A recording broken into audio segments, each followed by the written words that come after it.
শুরুতেই সাবাসিরা সেনপাই আমাদের সবাইকে ডেডাস আইল্যান্ড সার্ভাইভাল গেম সম্পর্কে জানান। এই বছরের টেস্ট আগের বছরের তুলনায় অনেক বেশি আলাদা, কারণ এবারের টেস্ট এবং আইল্যান্ড অনেক বেশি বড়। আর সবচেয়ে গুরুত্বপূর্ণ বিষয় হলো এই টেস্টে স্কুলের সবগুলো ক্লাস অংশ নিতে যাচ্ছে। তাই স্কুলের ইতিহাসে এই প্রথমবার এটি গেমের মধ্যে সবচেয়ে বেশি প্রতিদ্বন্দ্ব থাকবে। এরপর সাবাসিরা সেনপাই বলেন, আমি এখন তোমাদের সবগুলো নিয়ম বলতে পারবো না, কারণ স্পেশাল টেস্টের জন্য সবাইকে 6 জনের একটি বড় গ্রুপ তৈরি করতে হবে। আর সবচেয়ে বেশি গুরুত্বপূর্ণ বিষয় হলো তোমার ছোট ছোট গ্রুপের উপর ভিত্তি করে বড় গ্রুপ তৈরি করবে। তাই নিজেদের পার্টনার বাছাই করার সময় খুব ভালোভাবে চিন্তা করবে। এরপর দৃশ্য পরিবর্তন হয়ে আমাদের সাবাসিরা সেনপাই এবং কোয়েঞ্জিকে দেখানো হয়। কোয়েঞ্জি জিজ্ঞাসা করে সাবাসিরা সেনপাই, যদি কোনো স্টুডেন্ট একা পরীক্ষা দিতে চায় অথবা অসুস্থতার কারণে পরীক্ষা দিতে না পারে তাহলে কি হবে? সেনপাই জানান, তুমি আগের বার অসুস্থতার কারণে ছাড় পেয়ে গিয়েছিলেন, কিন্তু এবার স্কুলের নিয়ম অনুযায়ী কোনো ধরনের স্পেশাল ট্রিটমেন্ট দেওয়া হবে না। যদি কোনো স্টুডেন্ট পরীক্ষা দিতে না পারে তাহলে তাকে 6 মিলিয়ন পয়েন্ট জরিমানা দিতে হবে, যেটা একজন স্টুডেন্টের পক্ষে শোধ করা প্রায় অসম্ভব। তখন আমাদের দেখানো হয় আইনগজি লুকিয়ে তাদের কথা শুনছিল। কোয়েনজি বলে, আমি জানি তুমি সিঁড়ির পাশে লুকিয়ে আসো, তাই চুপচাপ ওখান থেকে বেরিয়ে এসো। আয়নগজি বলে, তুমি আমাকে খুব সহজেই বের করে ফেলেছো, কিন্তু আমি তাতে আশ্চর্য হচ্ছি না, কারণ তুমি একজন ট্যালেন্টেড স্টুডেন্ট। কোয়েনজি বিরক্ত গলায় বলে, তুমি নিজেকে বেশ ভালোভাবে লুকাতে পারো, কিন্তু তোমার উপর আমার একটু বিশ্বাস নেই। আয়নগজি শান্তভাবে জানায়, তোমার কথার সাথে আমি একমত, তবে আমার মনে হয় না তুমি খুব সহজেই অন্যের উপর ভরসা করো। কোয়েনজি শয়তানি হাসি দিয়ে তার কথার সাথে সম্মতি জানায়। আয়নগজি জিজ্ঞাসা করে, পরবর্তী পরীক্ষার জন্য তুমি কি ধরনের প্ল্যান করছো?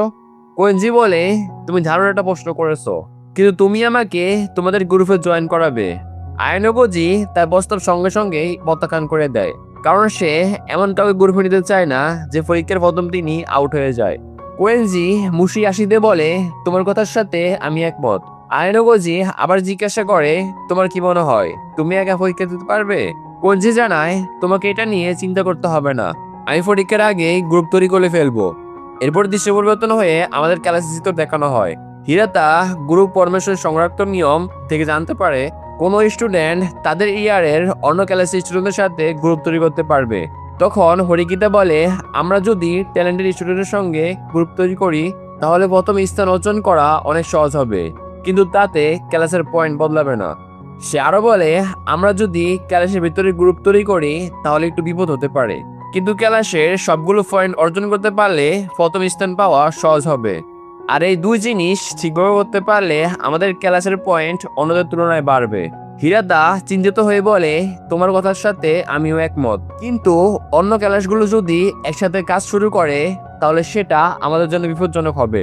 হরিগীতা বলে, সাকাই নাগি, রিয়েন আর ইচিগাই একসাথে মিলে কাজ করলে আমাদের প্রথম স্থান পাওয়ার খুব কষ্টকর হবে। হিরাতা বলে, ক্লাস এ বাকি ক্লাসের চেয়ে অনেক বেশি এগিয়ে আছে, তাই তারা বাকি ক্লাসের সাথে টিম আপ করবে না। তখন সুডো বলে, আমাদের উচিত ক্লাস বি, সি আর ডি কে একত্রিত করে গ্রুপ তৈরি করা, যাতে আমাদের ক্লাসের ব্যবধান কমাতে পারি। এই কথাগুলো শুনে হরিকিতা শান্ত সুরে বলে, তাহলে তুমি কি বলতে চাও, আমরা শত্রুতা হলে বন্ধুত্বের হাত বাড়িয়ে দেব? হিরাতা বলে, আমরা যদি ক্লাস এ কে সবার থেকে আলাদা করি তাহলে সাকায়ানাগি নিশ্চিত কোনো না কোনো প্ল্যান তৈরি করবে, তাই আমার মনে হয় অন্য ক্লাসকে টার্গেট করা সবচেয়ে ভালো হবে। ঠিক তখনই সবার মোবাইলে মেসেজ পেয়ে বুঝতে পারে অন্যান্য ক্লাস আপাতত ক্লাসের সবাইকে নিচ থেকে গ্রুপ বানানো থেকে থামিয়ে রেখেছি। আয়নগজি শান্তভাবে বলে, তুমি খুব ভালো কাজ করেছো। ইচিনোসে কি কোনো গ্রুপ নিয়ে তোমার সাথে আলোচনা করেছে? হরিকিতা বলে, এখন পর্যন্ত ইচিনোসের কাছ থেকে কোনো প্রস্তাব পাইনি। সত্যি যদি তার আমাদের সাথে কাজ করার ইচ্ছে থাকতো তাহলে সে অনেক আগে আসতো। সে আরো বলে, আয়ানগজি, তুমি কি ডেজার্ট আইল্যান্ড সার্ভাইভাল গেম থেকে প্রথম অর্জন করতে পারবে?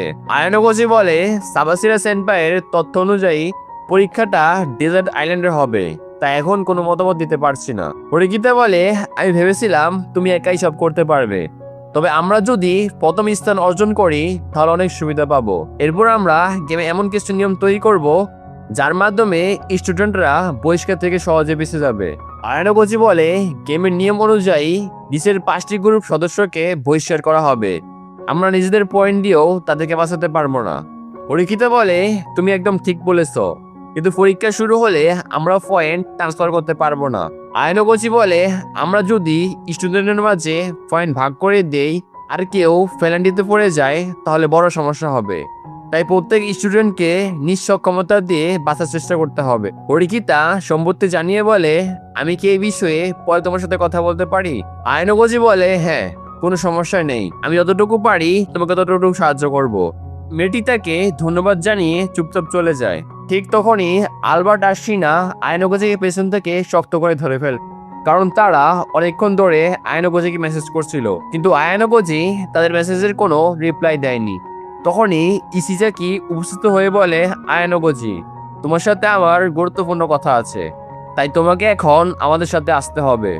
এরপর দৃশ্য পরিবর্তন হয়ে আমরা সবাইকে এটি রুমে দেখতে পাই। ইশিজাকি বলে, আয়নগোজি, তুমি যদি আমাদের সবাইকে ক্লাস এতে উঠে সাহায্য করো তাহলে আমরা তোমাকে 20 মিলিয়ন পয়েন্ট দেব এবং ক্লাসের জায়গা দেব। ইশিজাকির এই প্রস্তাবে অ্যালবার্ট ও শিনা রাজি হয়ে যায়। তখন আয়নগোজি জিজ্ঞাসা করে, তোমাদের অফারটা ভালো, কিন্তু এই আইডিয়াটা কি রিয়ানের পক্ষ থেকে এসেছে নাকি ইশিজাকির? ইশিজাকি বলে, এই আইডিয়াটা সম্পূর্ণ আমার নিজের। আয়ানগোজি শান্তভাবে বলে, তোমাদের তিনজনেরই এই বিষয়ে আরো গভীরভাবে ভাবা উচিত। স্পেশাল পরীক্ষায় যেন আমাদের ক্লাসের কোনো স্টুডেন্ট পয়েন্ট না হারায়। কিন্তু আয়ানগোজি পুরো বিষয়টি বুঝে তাদের অফারটি সরাসরি প্রত্যাখ্যান করে। চীনা কিছুটা হতাশ কণ্ঠে বলে, এখন সবচেয়ে জরুরি হলো আর টপ 3-তে আসতে গেলে আয়ানগোজির সাহায্য লাগবে।